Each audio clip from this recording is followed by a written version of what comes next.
période parisienne du peintre Félicien Rops se complète. 3 nouvelles œuvres sont exposées en ce moment au musée namurois. Madame, monsieur, bonsoir. Avant de découvrir ces nouvelles acquisitions, un mot de notre invité de ce soir, c'est Jean-Marie Paquet, le doyen de la faculté d'informatique ici à Namur. Avec lui, on parlera notamment des cours en horaire décalé qui sont proposés depuis 10 ans. Mais ce sera dans quelques... Et nous allons à présent accueillir le doyen de la faculté d'informatique de Namur. On va bien évidemment parler d'informatique et surtout d'une offre de cours qui depuis 10 ans rencontre un plein succès. Il s'agit des cours d'informatique à horaire décalé.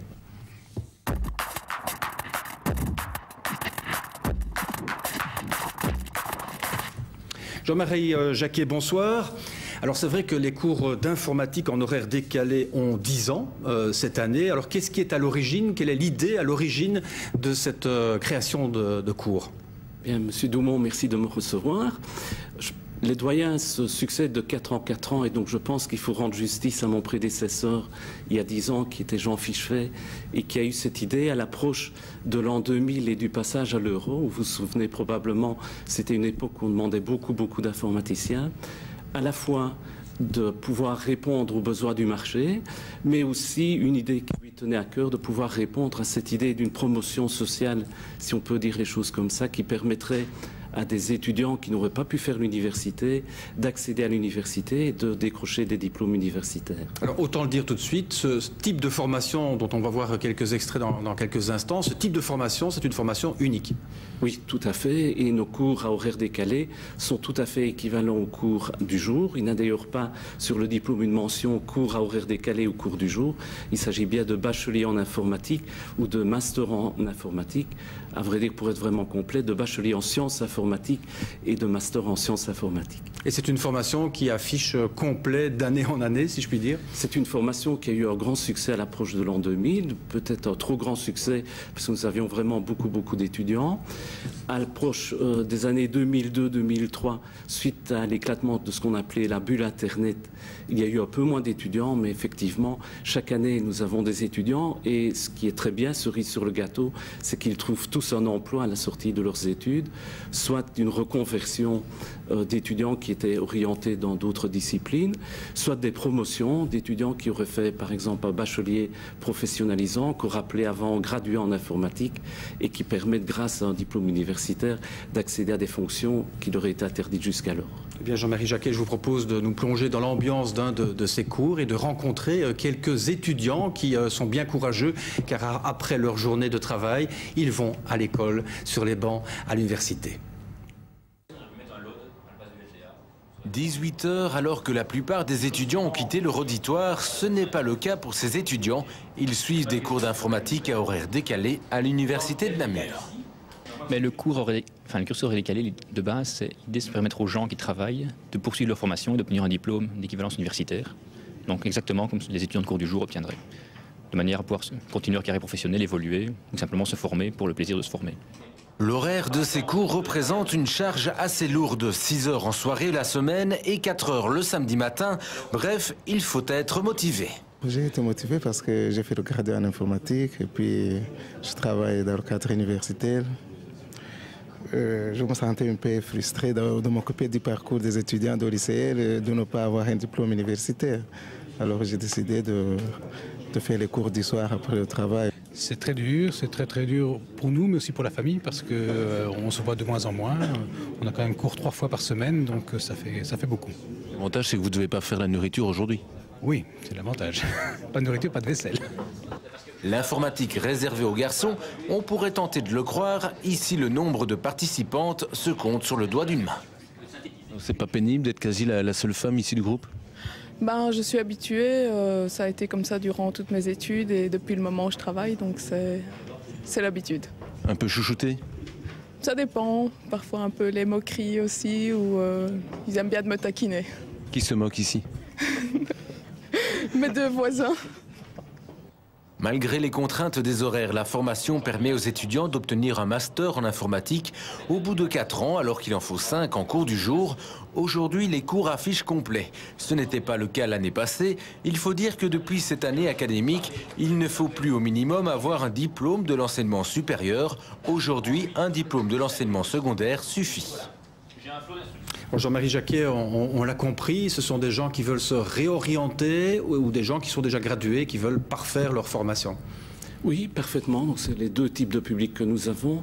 Et beaucoup, comme je l'ai dit avant, trouvent une promotion ou une réorientation de carrière fructueuse. L'informatique a encore beaucoup d'années devant elle.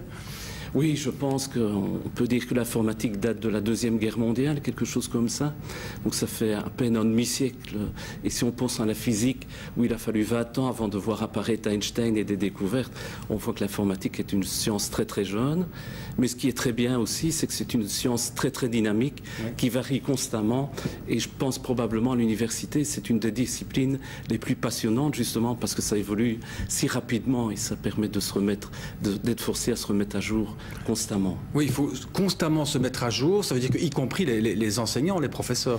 Tout à fait. Et donc l'intérêt d'une formation universitaire, c'est d'apprendre les concepts plutôt que toutes les librairies Java ou d'autres langages, les unes après les autres. C'est vraiment d'apprendre ces concepts qui permettent à l'étudiant, une fois qu'il est sorti, de pouvoir se réorienter, d'apprendre de nouveau et d'apprendre de nouvelles techniques.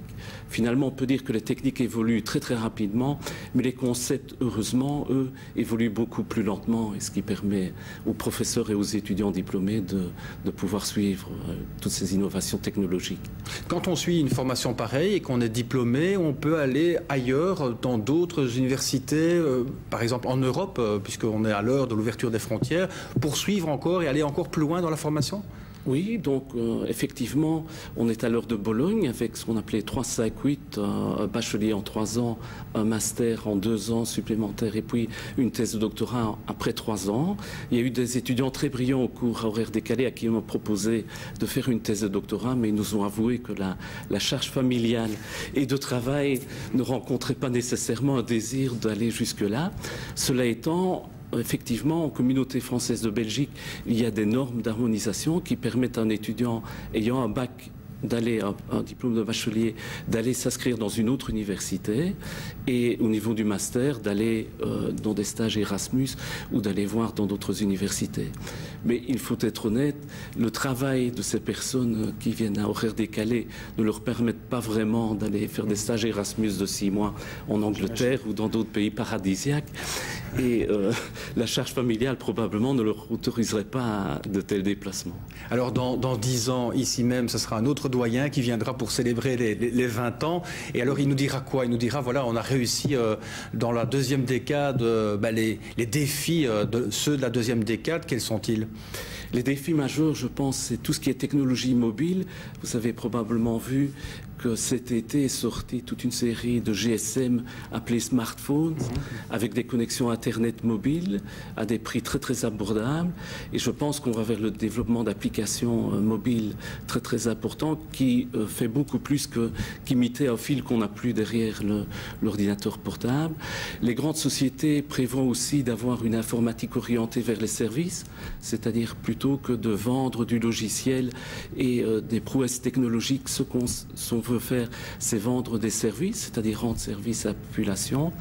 Et c'est dans ce cadre-là que notre informatique s'est développée. C'est plutôt que de voir l'informatique comme une science dans sa tour d'ivoire, ce que nous avons voulu mettre au point, et la faculté d'informatique est là depuis une 40aine d'années, elle, au cours du jour, 10 ans au cours du soir.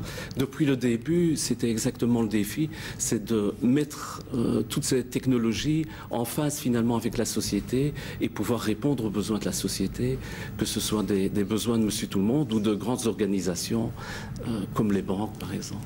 Eh bien, merci Jean-Marie Jacquet d'avoir célébré en notre compagnie ce 10e anniversaire. À tout bientôt. Merci de l'invitation.